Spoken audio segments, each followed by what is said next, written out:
오전에 살펴볼 하나님의 말씀은 고린도후서 4장 7절입니다.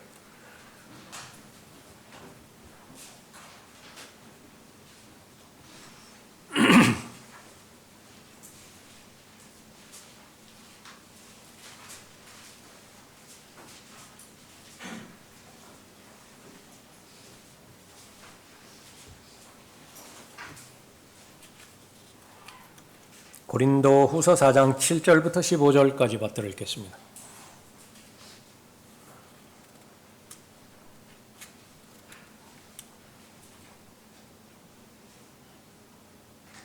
(4장 7절입니다) 그러나 우리가 이 보물을 질그릇에 가졌으니 이는 그 능력의 탁월하심이 하나님께 있는 것이지 우리에게 있는 것이 아님이라. 우리가 사면에서 고난을 당하여도 괴로워하지 아니하며 당혹스런 일을 당하여도 절망하지 아니하며 박해를 받아도 버림받지 아니하며 던져져도 멸망하지 아니하며 항상 주 예수의 죽으심을 몸에 지니고 다님은 예수의 생명이 또한 우리 몸에 나타나게 하려 함이라. 살아있는 우리가 항상 예수를 위하여 죽음에 넘겨지는 것은 예수의 생명도 우리의 죽을 육신에 나타나게 하려는 것이라. 그러므로 죽음은 우리 안에서 역사하나 생명은 너희 안에서 역사하느니라. 똑같은 믿음의 영을 가졌기에 기록된 바 내가 믿었으므로 말하였노라 한 것과 같이 우리도 역시 믿음으로 말하노라. 주 예수를 살리신 그분께서 예수를 통하여 우리도 살리시며 또 우리를 너희와 함께 나타내시리라는 것을 아노니 모든 것이 너희를 위함은 많은 사람의 감사를 통해 풍성한 은혜가 하나님의 영광에 넘치게 하려는 것이라. 기도하겠습니다. 아버지 하나님, 오늘도 최상의 경배드릴 수 있도록 모든 여건 마련해 주셨습니다. 각 성도 한 사람 한 사람을 예수 그리스도의 보혈로 구원하여 주셨고 또 진리의 지식에 이를 수 있도록 모든 여건들을 채우셨을 때 변개되지 않은 한글 킹제임 성경을 허락해 주셨으며 주님의 피로 사신 교회를 통해서 마땅히 살아야 되는 성도의 합당한 삶을 살 수 있도록 기도에 응답하여 주시었습니다. 준비된 마음으로 이제 하나님의 말씀을 경청하고자 할 때 성령 하나님께서 친히 깨우쳐 주시고 자신의 개인적인 믿음과 잘 결합할 수 있도록 도와주십시오. 마음의 변화를 허락해 주시고 하나님을 더욱더 사랑하는 귀한 열정도 허락해 주십시오. 하나님의 말씀이 선포될 때 어김없이 마귀가 도둑질하기 위해서 말씀의 영향력을 제거하기 위해서 공격하고 있습니다. 모든 공격들을 차단시켜 주실 때에 말씀으로 인한 결실의 열매 맺을 수 있도록 인도해 주시길 원합니다. 저를 주님 손에 닥드립니다. 어리석고 무지하고 또 부족한 저이지만 성령 하나님께서 도구로 사용하여 주셔서 오늘 말씀을 통해 말씀하시고자 하는 그런 진리들을 잘 선포할 수 있도록 인도해 주십시오. 이 시간 전체를 통해서 하나님께서 기뻐해 주시길 원합니다. 주 예수 그리스도의 이름으로 기도드렸습니다. 아멘. 그리스도인의 자기 정체성이라고 하는 제목으로 말씀드리겠습니다.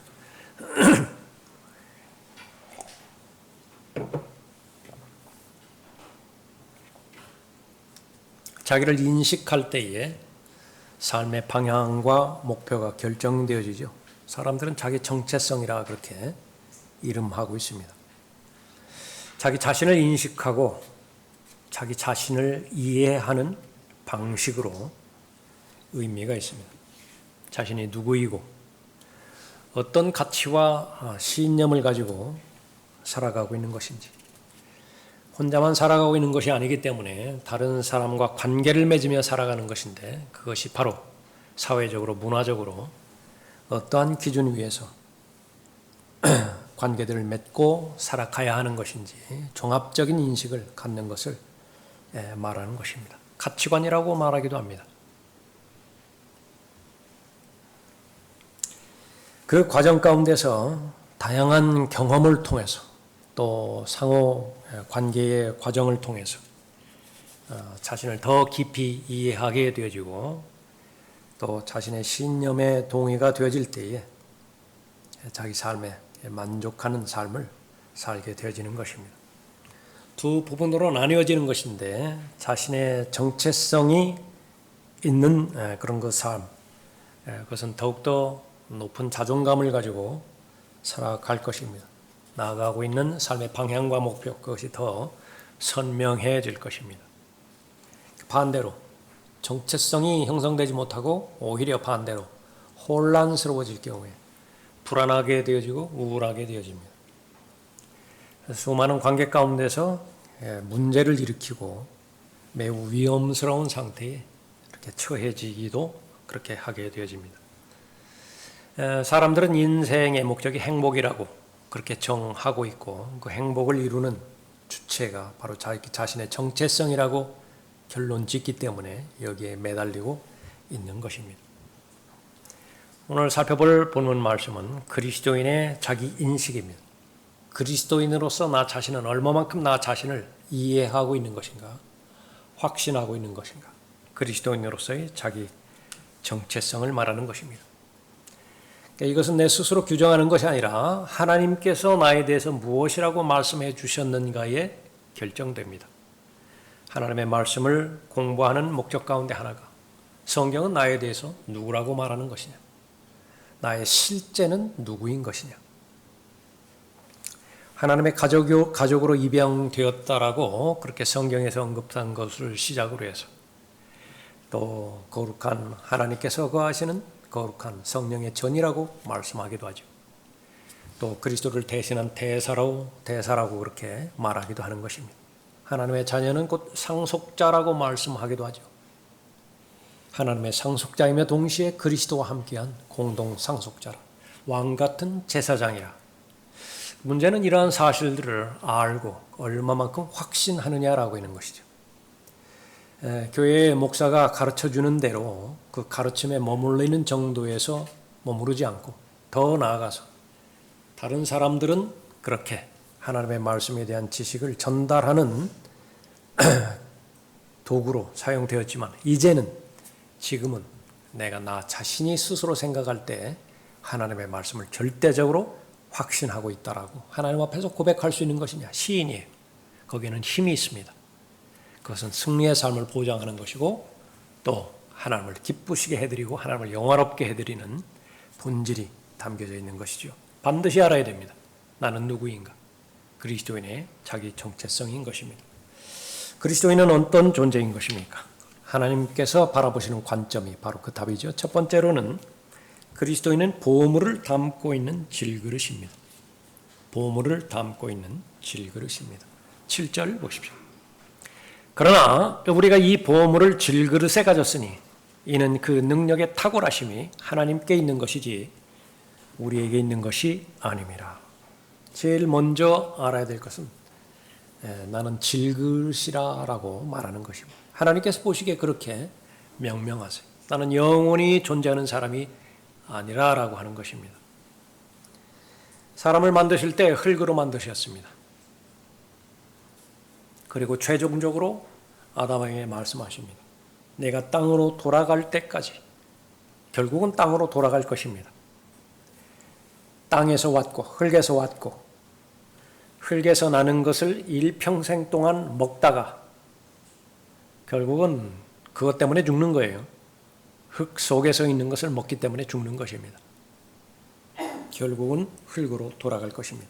내가 땅으로 돌아갈 때까지 내 얼굴에 땀을 흘려야 빵을 먹으리니 이는 내가 땅에서 취해졌습니다. 너는 흙이니 흙으로 돌아갈 것이니라. 흙은 96가지 원소로 이루어졌습니다. 역시 마찬가지로 사람의 몸 동일한 96가지 흙의 원소로 이루어져 있습니다. 호흡이 멎어지기 시작하면서 이제 그 죽은 몸은 흙으로 돌아가기 시작하는 것이죠. 부패되고 썩는 과정들을 통과해서 돌아갈 것입니다. 그러한 모든 흙으로 이루어진 질그릇을 하나님께서 바라보시는 것은 불쌍히 여기신다 말씀하십니다. 아버지가 자식을 불쌍히 여김같이 주께서도 자기를 두려워하는 자들을 불쌍히 여기시나니. 왜 불쌍히 여기시죠? 천사를 불쌍히 여기셨을까요? 흙의 존재인 사람은 불쌍히 여기십니다. 이는 그가 우리의 체질을 아시며, 우리는 우리 체질을 잘 모른다고요. 계속 경험을 통해서 알아가는 것이죠. 나이가 60이 넘고 70이 넘었는데 생각은 계속 20대, 30대를 생각하고 있어요. 그때의 경험이 있는데 그때의 기준에 비해서 너무 불편하거든요. 그러니까 짜증이 나는 거예요. 불평이 나는 것입니다. 왜 이렇게 몸이 말을 안 듣느냐고. 모르는 거예요. 나의 체질을 모른다. 그가 우리의 체질을 아시며 우리가 진토임을 기억하십니다. 사람으로 말하면 그의 날들은 풀과 같고 그의 번영은 들의 꽃과 같아서 바람이 그 위를 지나가면 사라지나니 그 자리가 그것을 더 이상 알지 못하리라. 조금만 더 철학적으로 사고했던 이름 있는 사람들, 그것이 영웅이었든지 제왕이었든지 어쨌든지 간에 자기가 주지하고자 했던 사실은 자신은 죽는다라고 하는 사실이었습니다. 자신은 반드시 죽는 사실이다. 죽는 사실이다. 그 존재하에서 비로소 나름대로 의미 있는 삶을 계획하고 실행할 수 있기 때문에 그렇습니다. 부질없는 인생은 무엇이에요? 그것을 인식하지 못하는 인생입니다. 다른 사람은 죽는 것, 그것이 목격한다 하더라도 자신에게 강한 신념이 있어요. 나만큼은 안 죽는다. 나만큼은 안 죽는다. 그것은 어디에서 온 것입니까? 최종 권위가 하나님의 말씀이 아니기 때문에 그래요. 최종 권위가 자신의 경험이기 때문에 그렇습니다. 자신이 경험된 것만 받아들이는 경우에 죽음을 경험해 본 적이 있어야 되죠. 그러니까 죽지 않을 것으로 생각하는 것입니다. 성경은 그것을 바로잡아 줍니다. 아닙니다. 질그릇이에요. 다 그 끝이 있는 것입니다. 그러나 하나님께서는 두 가지로 말씀하십니다. 불쌍히 여기신다고 말씀하셨고요. 또 그 시기는 결코 길지 않고 짧다라고 말씀하고 있는 것입니다. 바람이 그 위를 지나가면 사라지나니 그 자리가 그것을 더 이상 알지 못하리라. 시편 103편 13절 이후에 말씀인 것입니다. 우리는 진토로 돌아갈 진토이고요. 또 흙으로 돌아갈 흙, 재로 돌아갈 재인 것입니다. 얼마 살지도 못했는데 갑작스러운 신장마비로 죽어가는 사람들. 우리는 수도 없이 많이 봅니다. 예고하고 찾아오는 뇌졸중, 그런 거 없죠. 그러나 과연 그 수많은 질병 가운데 내가 자유로울 수 있는 질병이 어디 있겠습니까? 시간이 지나면 지날수록 그 확률은 점점 더 나에게 현실로 다가오죠. 100명 중에 1명꼴로 걸리는 질병이라 하더라도 내가 걸리면 100%예요. 그 괴리를 어떻게 메꾸죠? 그러니까 두려운 것입니다. 무서운 것이에요. 하나님께서는 그러한 사람들을 불쌍히 여기시는데 조건이 있습니다. 자기를 두려워하는 자들을 불쌍히 여기신다 말씀하고 있습니다. 창조주 하나님을 기억하고 그분의 말씀에 두려워 떠는 사람들, 하나님께서 불쌍히 여기시는 사람입니다. 그리스도인, 질그릇인데 그 질그릇 안에 보물이 있다라고 말씀하십니다. 질그릇 안에 보물이 있습니다. 이 보물은 바로 6절에서 말하고 있는 것인데 바로 예수 그리스도 안에 있는 빛입니다. 6절 보십시오. 이는 어두움 속에서 빛이 빛이라고 명령하신 하나님께서 예수 그리스도의 얼굴에 있는 하나님의 영광을 아는 빛을 주시기 위하여 우리 마음에 비추셨기 때문이라. 그 빛은 예수 그리스도이십니다. 예수 그리스도 안에 생명이 있지요. 70년, 80년에 제한된 생명이 아니라 영원히 사시는 하나님의 생명입니다. 영원히 사는 것은 두 가지가 있습니다. 하나는 지옥에서도 영원히 살고요. 하나는 하늘나라에서도 영원히 살습니다. 죽음이 없어요. 그것이 바로 둘째 사망이죠. 두 번째 죽음에 들어가면 그렇습니다. 예수 그리스도 안에 하나님의 생명, 영원한 생명이 있습니다. 그 영원한 생명을 빛이라고 말씀하십니다. 그분 안에 생명이 있었으니 그 생명은 사람들의 빛이라. 그 빛이 어두움 속의 빛이어도 어두움은 그것을 깨닫지 못하더라. 이 목적으로 성령께서 오신 것입니다. 하나님 모시기에 가장 시급한 것은 무엇이냐? 죄의 형벌로부터 구원받는 것인데 죄의 세력으로부터 구원받는 것이고요. 죄의 존재로부터 구원받는 것입니다. 그것이 죄의 전체의 카테고리예요. 제일 시급한 것은 죄의 형벌로부터 구원을 받아야 되는 것입니다. 그런데 그 사실을 알지를 못해. 죽음은 현실인데 그 이후에는 경험해보지 못했기 때문에 사람들이 100이면 100 의견이 다 다릅니다. 죽은 다음에 사람은 어떻게 되는 것이냐. 어떤 사람은 뱀이나 닭으로 환생하며 살 것이라고 생각하며 살아갑니다. 유물론자들, 공산주의자들, 대표적으로 무신론자들, 죽음으로 모든 것이 끝날 것이라 그렇게 생각하며 살아가기도 합니다. 또 조금 전에 살펴봤던 것처럼 죽음은 나에게는 없다. 그렇게 맹신하며 살아가기도 합니다. 성령께서 오셔서 깨우쳐 주시죠. 하나님 보시기에 진리는 무엇이냐. 죽음은 현실이고 죽은 다음에는 반드시 하나님의 심판이 있는 것인데 그것은 하나님의 법정이라고 말씀하고 있는 것입니다. 가장 친한 친구에게조차도 말하지 못하고 무덤에 들어가는 순간까지, 화장장에 들어가는 순간까지도 다른 누구에도 말하지 못했던 수치스럽고 가증스럽고 더러운 죄악들, 그런 것들이 죽음으로 다 해결되는 것이 아니라 하나님의 법정에서 공개적으로 다 폭로되어지고 드러난다라고 하는 사실을 알려주는 것이죠. 참으로 두려운 일입니다. 참으로 무서운 일이에요. 그것이 드러나는 것만 한다 하더라도 감당하지 못할 것인데 그에 대한 책임을 져야 되죠. 그 책임은 무엇입니까? 그것은 어떤 권위에게 권위를 거슬러서 저지른 죄악이냐가 결정하는 것입니다. 아버지의 권위가 있죠. 그 권위에 거슬러서 지은 죄가 있습니다. 그 아버지의 권위가 용서할 때 죄 문제는 비로소 해결되는 것입니다. 국가라고 하는 권위가 있죠. 그 국가라고 하는 권위에 거슬러서 죄를 지었어요. 그 국가가 그 죄를 용서하고 해결해야만 비로소 그 죄는 해결되는 것입니다. 권위 중의 권위, 최종 권위는 하나님이십니다. 그분은 영원히 존재하시는 분입니다. 그분은 거룩하신 분이시고 공의로운 분이신데 그 권위를 거슬러서 죄를 지은 죄, 그것은 그분이 존재하시는 한 영원히 형벌을 감당해야 되는 것입니다. 영원한 형벌이 누가 감당하겠습니까? 그걸 몰라요. 성령 하나님께서 오셔서 그 사실을 알려주시는 것입니다. 깨닫게 해주시는 것이죠. 그럴 때에 바로 하나님을 두려워할 줄만 안다고 한다면 하나님의 심판과 또 하나님의 지옥의 형벌에 대한 준엄한 하나님의 경고를 받아들일 수 있다고 한다면 모두가 다 구원받는 것입니다. 그러나 사람들은 완악해서 그런 하나님을 믿지 않는 것입니다. 거부하는 것이 도둑질한 죄 때문에, 강도질한 죄 때문에, 간음한 죄 때문에 지옥에 가는 것이 아니라 하나님을 거부한 죄 때문에 지옥에 가는 것입니다. 그것이 바로 어둠에 속한 자들의 운명인 것입니다. 그 빛이 어둠 속에 비치어도 어둠은 그것을 깨닫지 못하더라.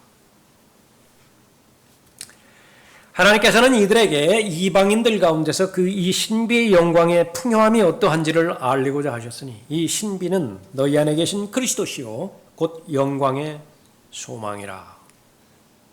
예수 그리스도를 개인의 구주로 영접할 때 바로 예수 그리스도께서 성령 하나님의 인격을 통해서 우리 안에 거하시는 것이죠. 보물입니다. 그 보물을 담고 있는 질그릇, 하나님께서 보실 때 그것이 바로 그리스도인이라 그렇게 말하고 있습니다. 하나님의 사람, 그리스도의 영이 없으면 하나님의 사람이 아니라고 말씀하시는데 그리스도의 영, 바로 성령 하나님이죠. 따라서 성령 하나님께서 보물이에요. 예수 그리스도께서 나의 보물이 되고 또 성령께서 나의 보물이 되어지는 것이죠. 성령께서 오셔서 내가 어떠한 직분을 가지고 있는지까지도 말씀해 주셨습니다. 은혜의 직분이죠. 의의 직분이죠. 생명의 직분이죠. 그 직분을 가졌다라고 한다면 그 직분이 또한 보물이에요. 그것을 수행하는 데 필요한 것이 바로 흙으로 만들어진 질그릇인 것입니다. 또 하나 알아야 될 것이 있습니다. 중요한 사실인데 바로 능력의 원천은 어디에 있는 것이냐. 절대적으로 그 능력의 탁월한 능력은 보물에 있는 것이지 질그릇에 있는 것이 아니다라고 하는 것입니다. 7절 다시 보십시오. 그러나 우리가 이 보물을 질그릇에 가졌으니 이는 그 능력의 탁월하심이 하나님께 있는 것이지 우리에게 있는 것이 아님이라. 계속해서 강조해야 되는 것은 우리 안에는 아무런 능력이 없다. 처음에 믿음의 초신자 때는 정반대로 되어집니다. 하나님은 그다지 별 능력이 없는 것 같고요. 나 자신을 바라볼 때는 제법 그럴듯하게 봅니다. 내가 구원받은 것. 이론적으로는 모든 사람이 죄인이에요. 그러나 내 주관적으로 생각할 때 나는 다른 사람보다는 덜 죄인인 것 같습니다. 그러니까 예수 그리스도 믿었죠. 여전히 예수 그리스도 믿지 않는 사람들 봐요. 얼마나 완악하면 예수 그리스도 안 받아들이겠어요. 그런 사람에 비하면 나는 좀 괜찮잖아요. 나중에 봤더니요. 그건 설명이 안 돼요. 나는 다른 사람들보다 왜 먼저 예수 그리스도를 믿었냐. 이건 설명할 수가 없어요. 하나님의 은혜로밖에 설명이 되지 않는 것입니다. 바울의 고백은 우리 모두의 고백입니다. 처음에는 괜찮은 사람으로 알았죠. 내가 무슨 도둑질을 했습니까? 내가 음행을 저질렀습니까? 거짓말로 인해서 무슨 죄의 형벌을 받은 적이 있습니까? 그것이 바로 법이거든요. 근데 고지서 받아본 적이 없다고요. 위법했기 때문에 벌금을 내라는 고지서 받아본 적이 없다고요. 율법에 의하면 완벽했다고요. 그러나 시간이 지나면 지날수록 하나님께서 도대체 왜 나를 구원해 주셨는 것인가? 모든 성숙한 믿음을 가지고 있는 사람들의 공통적인 고백, 물어보고 싶다. 들림받아 올라갔을 때 제일 먼저 물어보고 싶은 것이 왜 나 같은 죄인을 하나님께서 구원해 주셨습니까? 물어보고 싶은 것이죠. 수많은 죄인들이 쓰는 그 죄인들 중에서 가장 악한 최고의 우두머리가 바로 나 자신이라고 언급하고 있죠. 하나님을 기쁘시게 해드리고 하나님을 영화롭게 해드리는 데 있어서 내가 도구로 하나님 앞에 쓰임을 받아야 되는 것인데 동기와 과정과 결과가 똑같아야 하나님 앞에 쓰임을 받죠. 성실한 사람입니다. 신실한 사람이에요. 그런데 거의 대부분이요. 동기는 잘 출발을 했지만 시간이 얼마나 지났다고 해서 과정이 얼마나 진전됐다고 해서 여전히 자기중심적으로 돌아가느냐 말이에요. 이제는 지쳐버렸습니다. 그 자백하는 것도 한두 번이지. 언제까지 계속 자백할 거예요? 부르짖을 수밖에 없습니다. 나는 비참한 사람이로다. 비참해요. 질그릇의 형편입니다. 아무런 능력도 없어요. 하나님을 기쁘시게 해드리고 하나님을 영화롭게 해드릴 수 있는 아무런 능력이 없는 것입니다. 그러나 유일한 소망이 있죠. 이제는 외부를 바라봐요. 내 내부에는 살펴볼 만큼 살펴봤다고요. 그러나 발견되지 않습니다. 오직 예수 그리스도예요. 예수 그리스도께서 우리의 소망이 되시는 분입니다. 예수 그리스도의 능력으로, 예수 그리스도의 지혜로 하나님과 동행할 수 있고 그분의 동일한 탁월한 능력으로 하나님께서 맡겨준 일도 잘 감당할 수 있죠. 우리가 시인합니다. 우리 안에는 어떠한 하나님을 기쁘시게 해드릴 수 있는 능력이 없는 것입니다. 그것이 특징이에요. 질그릇의 특징인 것입니다. 깨지기 쉽고 부서지기 쉬운 것입니다. 그러나 그런 약한 인간 안에 하나님께서 기뻐하시는 보물이 담겨져 있는 것입니다. 그리스도인의 정체성, 바로 보물을 담고 있는 질그릇이죠. 두 번째, 그리스도의 삶은 모순적인 삶이라고 하는 사실입니다. 8절 보십시오. 우리가 사면에서 고난을 당하여도 괴로워하지 아니하며, 모순이에요. 상충됩니다. 한쪽은 고난을 당하는데 한쪽은 괴로워하지 않아요. 연속입니다. 당혹스러운 일을 당하여도 절망하지 아니하며, 박해를 받아도 버림받지 아니하며, 던져져도 멸망하지 아니하며, 항상 주 예수의 죽으심을 몸에 지니고 다니면 예수의 생명이 또한 우리 몸에 나타나게 하려 함이라.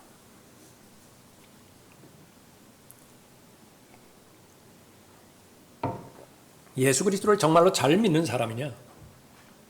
아니면 형식적으로 믿는 사람이냐?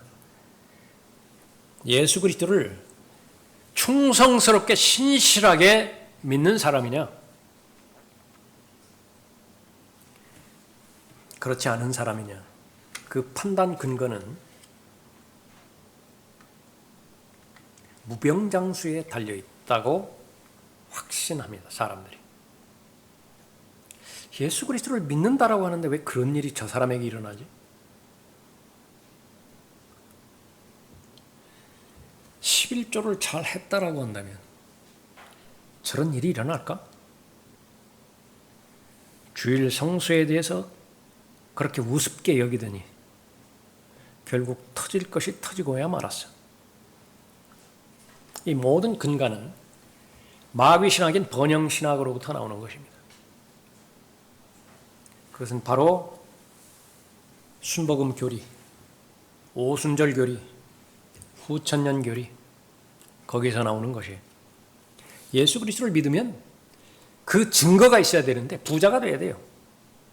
예수 그리스도를 믿으면 그 증거가 있어야 하는 건데 병이 치유가 돼야 돼요. 마음이 평온하고 화평해야 되어지는 것입니다. 갑작스러운 죽음, 그런 것은 믿음의 사람과 관계가 없어요. 만사형통신학, 번영신학. 예수 그리스도 믿기 전에는 별 볼 일 없는 사람이었는데 예수 그리스도를 믿었기 때문에 바로 이렇게 탁월한 삶을 살게 되었고 이렇게 다른 사람에게 모본이 되어지는 삶을 살았다. 그렇기 때문에 그 사람의 구원을 통해서 그 사람의 믿음을 통해서 수많은 다른 사람들이 예수 그리스도께로 인도되어지는 그런 모본이 된 것이다 라고 하는 것이죠. 그러니까 전형적인 마귀의 교리예요. 본문 말씀을 다시 보십시오. 무엇이 기다리고 있는 것인가? 보물을 가진 질그릇에게는 무엇이 기다리고 있는 것인가? 8절에 우리가 사면에서 고난을 당하여도 괴로워하지 아니하고 사면에서 고난을 당해야 한다 말하고 있습니다. 이것은 바울 자신의 경험이기도 하죠. 강에서 위험하다고 한다면 이 육지에서는 좀 안전해야 될 거 아니겠어요? 이방인들로부터 협박과 위협을 받았다라고 한다면 동족 유대인들로부터는 좀 인정을 받아야 될 거 아니겠어요? 어디를 가나 외톨이에요. 어디를 가나 고립되어 있습니다. 박해를 받아도 버림받지 아니하며 내 던져져도 멸망하지 아니하며 먹을 것과 입을 것으로 어려움을 당했다고 한다면 건강이라도 좀 보장이 돼야 될 거 아니겠어요? 어디를 바라본다 하더라도 세상의 기준으로 봤을 때, 인간적인 기준으로 봤을 때에 만족할 수 있는, 충족할 수 있는 것이 없는 상태에 있습니다. 그러나 정체성은 무엇입니까? 실제로 정체성은 무엇이에요? 괴로워하지 않는다라고 말합니다. 실제로 그리스도인의 자신의 내면의 상태는 무엇입니까? 절망하지 않는다라고 말하는 거예요. 외부 환경과는 무관하게 버림받지 않는 것이고 멸망하지 않는다. 그렇게 말하고 있는 것입니다. 예수 그리스도를 위한 고난, 그것은 현실입니다. 세상에 속해서 세상에서 들림받아 올라가기 전까지는 환난에서 자유로울 수 없습니다. 그리스도인의 삶을 항해에 비유한다라고 한다면 목적이 되어지는 항구에 도착하기 전까지 파도가 없다라고 하는 사실을 기대해서는 안 돼요. 바람이 불지 않는 상황을 기대한다라고 하는 것은 그것은 어리석은 일입니다. 바다라면 파도는 실존이에요. 바다라면 바람은 반드시 현존하게 되어 있는 것입니다. 그러나 이 모순적인 삶을 어떻게 성경적 가르침을 통해서 잘 반응하고 배웠는가에 따라서 그건 바람을 이용해서 목적 항구에 들어가게 되는 것입니다. 파도, 어떤 사람이냐에 따라서 대응이 달라지게 되는 거예요. 내가 평범한 사람이면 파도는 모두가 처음부터 끝까지 부정적입니다. 그러나 전에 한번 말씀드렸는지 서핑하는 사람들이 있죠. 그 사람들은 파도가 높은 곳만을 찾아서 비행기 타고 돈 들여서 찾아다닙니다. 파도가 높아야 돼요. 그리스도인의 성장, 그리스도인의 삶, 얼마만큼 내 안에 있는 보배가, 내 안에 있는 보물이 보화로서, 보물로서 자리 잡을 것이냐 라고 하는 것은 이 질그릇이 얼마만큼 약한 존재이고 이 질그릇에 대한 가치가 얼마만큼 의미 없는 것인지를 깨달을 때, 깨달으면 깨달을수록 내 안에 있는 보물, 그것은 값진 것입니다. 옛날 사람들은 보물을 보관할 마땅한 장소가 없었죠. 진흙으로 그릇을 만들어서 거기에 보물을 담아서요. 특히 전쟁 같은 것이 일어났을 때는 땅 깊이 파고 거기에 묻습니다. 전쟁에서 돌아오면 다시 그것을 찾았죠. 문제는 돌아오지 못하는 경우가 있습니다. 어떤 사람이 그 소장농으로서 밭을 일구다가 괭이가 꽝 소리를 해서 부딪히는 소리를 들었죠. 파봤더니 항아리 속에 보물이 있는 것입니다. 이것저것 바라볼 것 없어요. 반드시 이 밭을 사야 되는 것입니다. 밭을 사야 돼요. 다 팔아요. 다. 아무리 값진 것이라 하더라도 다 팔아요. 다 파. 왜냐하면 그 밭을 반드시 사야 돼요. 보았기 때문에 그런 것이죠. 확신했기 때문에 그런 것이죠. 그 사람의 정체성이에요. 정말로 보물을 내가 받았다고 한다면 최고의 부자인 것입니다. 그 최고의 부자는요, 자신의 패션에 좌우되지 않아요. 자신이 있다가 없어져 버릴 그런 소유물에 좌우되지 않는 것입니다. 자기의 신분을 명확하게 알고 자기가 왕의 아들의 신분입니다. 어떻게 백성들이 살고 있는 것인가 한번 왔다가 계획에 차질이 생겨서 돌아가는 날짜를 놓쳤죠. 입고 있던 옷이 더럽혀졌습니다. 한 끼 식사도 제대로 제공되지 않아요. 얼마만큼 불편할까요? 그다지 영향을 주지 않습니다. 자신의 정체성을 알기 때문에 그래요. 돌아가기만 하면 되는 것이기 때문에 그런 것입니다. 육체적인 괴로움이 있고 정신적인 괴로움이 있습니다. 마음에 상처가 있고 그렇겠죠. 그러나 그럼에도 불구하고 변하지 않는 것이 있습니다. 질그릇은 변해요. 시간이 지나가면 지나갈수록 그것은 더 부서지기 쉬운 약한 존재로 타락하게 되어 있습니다. 쇠퇴하게 되어 있는 것입니다. 그러나 보물은 영원히 변치 않는 것입니다.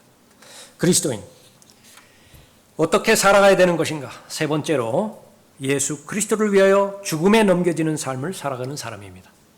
예수 그리스도를 위하여 죽음에 넘겨지는 삶을 살아가는 사람이에요. 10절 보십시오. 항상 주 예수의 죽으심을 몸에 지니고 다님은 예수의 생명이 또한 우리 몸에 나타나게 하려 함이라. 살아있는 우리가 항상 예수를 위하여 죽음에 넘겨지는 것은 예수의 생명도 우리의 죽을 육신에 나타나게 하려는 것이라. 그러므로 죽음은 우리 안에서 역사하나 생명은 너희 안에서 역사하느니라. 역설이에요. 한 사람은 죽는데 한 사람은 살아요. 죽는 사람은 누구죠? 그리스도인입니다. 보물을 담고 있는 질그릇이 죽음에 넘겨졌을 때 그 사람의 죽음 때문에 살지 못했던 사람이 살아나요. 근데 그 수가 대단하다고요. 밀은 한 알이었지만은요, 한 알의 밀이 심겨졌을 때 겉껍질이 깨져버리죠. 썩어져 버리죠. 많은 열매를 맺게 되어지는 것입니다. 그것을 지금 말하고 있는 것입니다. 13절에 똑같은 믿음의 영을 가졌기에 기록된 바 내가 믿었으므로 말하였노라 한 것과 같이 우리도 역시 믿음으로 말하노라. 주 예수를 살리신 그분께서 예수를 통하여 우리도 살리시며 또 우리를 너희와 함께 나타내시리라는 것을 아노니 모든 것이 너희를 위함은 많은 사람의 감사를 통해 풍성한 은혜가 하나님의 영광에 넘치게 하려는 것이라. 결론이에요. 그리스도인의 정체성 14절 15절이 결론이라 그렇게 말하고 있습니다. 보물이신 예수 그리스도께서는 내 안에 계시죠. 여러분이 예수 그리스도 안에 있다고 한다면 생명의 일부분입니다. 여러분이 아담 안에 있고요. 성령 하나님의 역사를 통해서 성령 침례를 통해서 그리스도의 몸 안으로 넣어졌죠. 어디까지가 예수 그리스도의 생명이고 어디까지가 여러분의 생명인지 몰라요. 생명은 하나입니다. 하나. 어디까지가 예수 그리스도의 몸이고 어디까지가 여러분의 몸인지 잘 몰라요. 주와 합하는 자는 한 영인 것입니다. 예수 그리스도와 그 정체성을 같이 합니다. 예수 그리스도께서 죽으셨을 때에 나도 죽었다라고 성경은 신학적으로 말하고요. 신학은 교리예요. 이건 변함이 있을 수가 없습니다. 경험과는 상관이 없어요. 느낌과 정서와는 상관이 없습니다. 2000년 전에 예수 그리스도께서 십자가에 달려 죽으셨을 때 나도 같이 죽은 거예요. 조건은 내가 예수 그리스도를 믿은 하나님의 자녀라고 한다면 하나님께서 그렇게 평가하시는 것입니다. 무리가 됩니까? 더 거슬러 올라가 볼까요? 나와 아담은 무슨 관계가 있어요? 그런데 아담이 죄를 지었는데 왜 나보고 죄를 지었다고 말씀하시는 거예요? 그건 이해가 되어서 받아들이는 내용입니까? 하나님의 말씀은 진리입니다. 예수 그리스도께서 죽으셨을 때 여러분도 죽은 거예요. 예수 그리스도의 죽으심을 지닌 것입니다. 이제 우리가 그리스도와 함께 죽었으면 또한 그와 함께 살 줄을 믿으며, 이게 믿음의 실체예요. 내가 그리스도와 함께 십자가에 못 박혀 있으나 그럼에도 나는 살아있노라. 그러나 내가 사는 것이 아니요 그리스도께서 내 안에 사시는 것이라. 예수 그리스도의 죽음에 내가 포함이 되었다 한다면 이제는 예수 그리스도의 부활에 내 자신이 반드시 포함이 되어 있는 것입니다. 예수 그리스도께서 부활하셨을 때 나도 부활한 것입니다. 시간차가 있을 뿐이죠. 예수 그리스도께서 마리아로부터 출생하셨을 때 그것은 육체로 출생하셨으며 동시에 성령으로 출생하셨다고요. 거기는 시간차가 없어요. 그러나 여러분은 먼저 육체로 출생하셨습니다. 육신의 부모로부터. 시간이 지난 다음에 어떤 사람은 15년 뒤에 어떤 30년 후에 예수 그리스도를 영접할 때 성령으로 출생했죠. 그것만 다를 뿐이에요. 부활도 마찬가지입니다. 예수 그리스도의 부활, 그것은 영적인 부활, 육체적인 부활, 그것은 같아요. 그러나 여러분은 먼저 영이 부활하는 것입니다.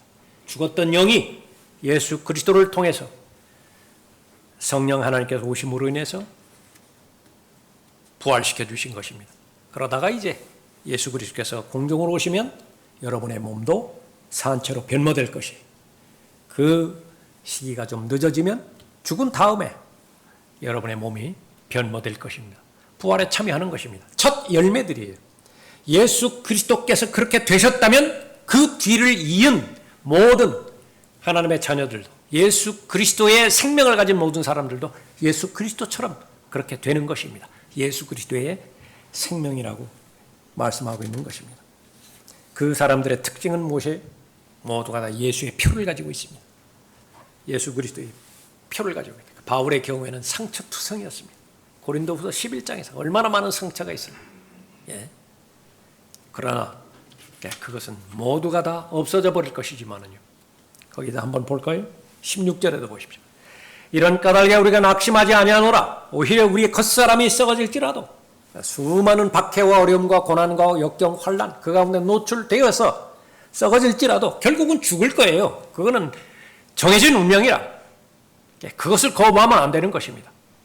그러나 소망은 무엇입니까? 우리의 속사람은 날마다 새로워지나니, 날마다 새로워지나니, 그렇게 말씀하고 있습니다. 주 예수를 살리신 그분께서 예수를 통하여 우리도 살리시며 또 우리를 너희와 함께 나타내시리라는 것을 아노니, 이렇게 말씀하셨죠.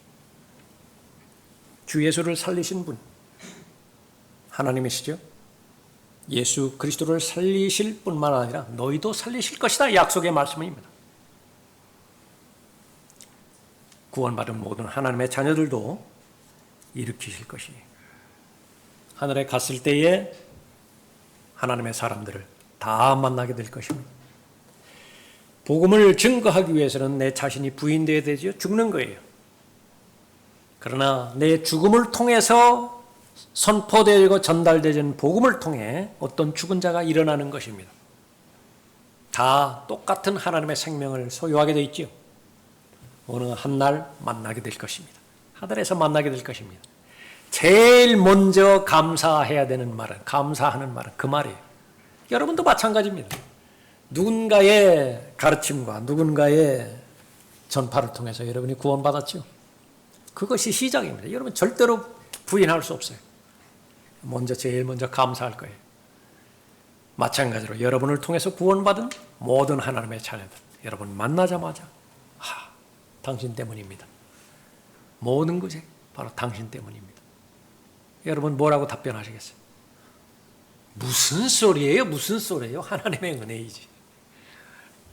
그냥 피상적으로 하는 말이 아니라 실체니까요. 사도 바울의 고백처럼 하나님의 은혜가 아니고서 어떻게 내가 됐겠어요? 하나님의 은혜가 아니고서야 어떻게 내가 그런 수고, 그 헛되지 않은 수고여야 의미가 있는 것인데 그 수고가 헛되지 않았겠습니까? 바로 죽으심과 또 예수 그리스도의 생명이 나타나시는 것을 볼 수 있었던 것이죠. 모든 것이 너희를 위함은 많은 사람의 감사를 통해 풍성한 은혜가 하나님의 영광에 미치게 하려는 것이라. 바울이 어려움 당하고 박해받았던 모든 일들, 그것은 바로 고린도 성도들을 위한 것이었다. 얼마나 하나님의 영광이 돌아가는 것입니까?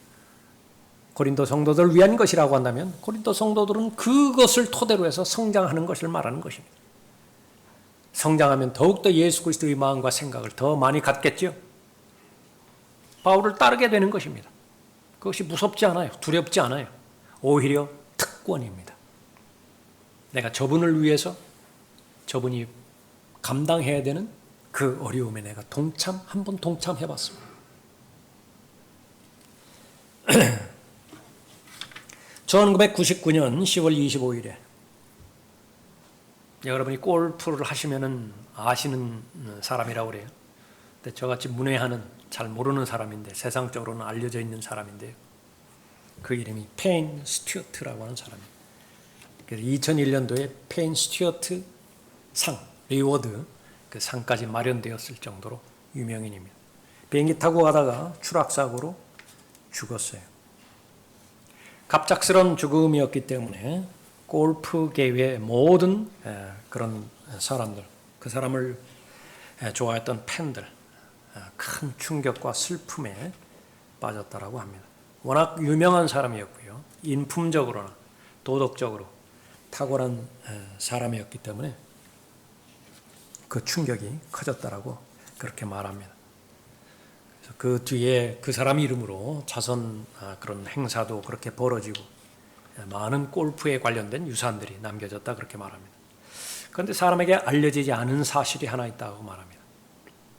바로 오늘 본문 말씀과 같은 영적인 영역에 있어서는 알려지지 않은 부분이에요. 이 페인 스튜어트는 바로 플로리다 올랜도에 있는 제1침례교회의 회원이었다라고 하는데 신실한 성도였다라고 그렇게 알려졌습니다. 장례식을 담임 목사인 짐 헨리 목사가 집례를 했습니다. 그 추모식이 방송국과 여러 가지 CNN이라든지 ESPN이라든지 특히 골프 채널에서 네트워크를 통해서 전 세계로 중계가 되었습니다. 그 장례 예배가 끝나자마자 제1침례교회의 모든 정화통에 불이 났다고 합니다. 그 예배의 결과로 사람들이 결정을 내린 거예요. 아마도 거기에서 사람들이 초청을 했겠죠. 정상적이라고 한다면 바로 구령 초청을, 구원에 대한 초청을 그렇게 했을 것입니다. 어떻게 하면 내가 구원받을 수 있습니까? 어떻게 하면 바로 페인 스튜어트가 가졌던 올바른 신앙을 가질 수 있습니까? 이메일로도 오고 전화상으로도 오고 그랬습니다. 한 사람의 죽음입니다. 페인 스튜어트의 죽음. 그러나 그 죽음마저도 유익한 삶으로 주어졌죠. 예수 그리스도의 죽으심을 내가 몸에 지닌 상태에서 그렇게 신실한 삶을 살았을 때에 그 죽음마저도 하나님께서는 하나님의 영광을 위해서 예수 그리스도의 생명을 나타나는데 쓰임받는다라고 그렇게 보는 것입니다. 모두가 다 이런 극단적인 아주 갑작스러운 에피소드를 다 기대할 필요는 없어요. 그럴 이유도 없습니다. 오히려 생명이 우리가 허락이 되었을 때 바로 여러분들이 하는 실제죠. 때가 주어질 때 하나님께서 기회의 문을 열어주셨을 때 여러분 자신을 부인하고 예수 그리스도를 증거했을 때 아직까지 보물은 없지만은 아직까지 자신의 질그릇이 대단한 것으로 그렇게 보고 자기 의로 가득 차서 살아가는 사람이지만 성령의 역사가 있다라고 한다면 그 사람도 역시 마찬가지로 보물을 담은 질그릇으로 그렇게 구원받고 변화되겠죠. 이보다 더 가치 있는 일이 어디 있겠습니까? 그것이 바로 여러분의 삶을 통해서 일어나는 일입니다. 하나님께서 바라보시는 여러분이 진짜 여러분입니다. 여러분 안에는 보물이 있습니다. 그것은 하나님만 아세요. 하나님만 인정하시는 것입니다. 예수 그리스도께서 여러분 안에 계시고요. 성령 하나님께서 여러분 안에 계십니다. 그분으로 말미암아서 새롭게 창조된 새 사람이 있는데 보물이에요. 그것만이 진짜인 것입니다. 잠정적으로 그 보물을 담고 있는 그런 의미에서 그런 의미를 가지고 있는 것이 바로 질그릇일 뿐이에요. 시간이 지나면 지날수록 점점 더 부서지게 되어 있습니다. 육체만 부서지는 것이 아니라 마음도 부서진다고요. 시간이 지나면 지날수록 더 괴팍해지게 되어 있고요. 시간이 지나면 지날수록 더욱더 마음이 싱숭생숭해서 괜히 어린아이가 되어진다라고 하는 그런 말이 나온 것은 아닌 것입니다. 마음의 결정이 죽글듯이 변덕스러운 것이 또 마음의 상태이기도 합니다. 그러나 그것만 바라보고서는 희망이 없어요. 바로 보물을 바라보아야 되는 것입니다. 내 안에 계신 예수 그리스도, 나를 사랑하셔서 자신의 생명을 스스로 내어놓으시고 나를 의롭다고 칭하게 하기 위해서 하나님의 모든 저주와 진노, 지옥의 영원한 형벌, 그것을 마땅히 받으신 예수 그리스도를 바라보는 것입니다. 지금까지 인도해 주신 성령 하나님의 가르침에 순종하고요. 그분의 말씀이라고 한다면 계산하지 않고 저울질하지 않고 하나님의 말씀으로 순종하는 것입니다. 그리고 나서 바로 그렇게 형성된 속사람, 자존감을 가십시오. 여러분의 실제 여러분은 새 사람입니다. 예수 그리스도의 성품으로 이루어진 속사람, 새 사람이야말로 여러분 자신인 것입니다. 내 자신, 겉사람을 볼 때는 희망이 없고 소망이 없어져 보이지만 하나님은 인정을 하십니다.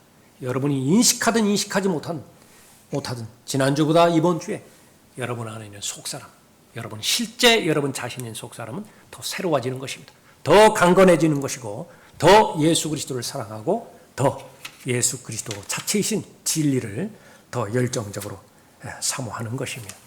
여러분이 여러분의 정체성을 스스로 확인하고 하나님께 주시는 용기와 담대함으로 지금까지 걸어왔던 믿음의 여정, 진리의 여정을 계속해서 전진해 나가시기 바랍니다. 기도하겠습니다.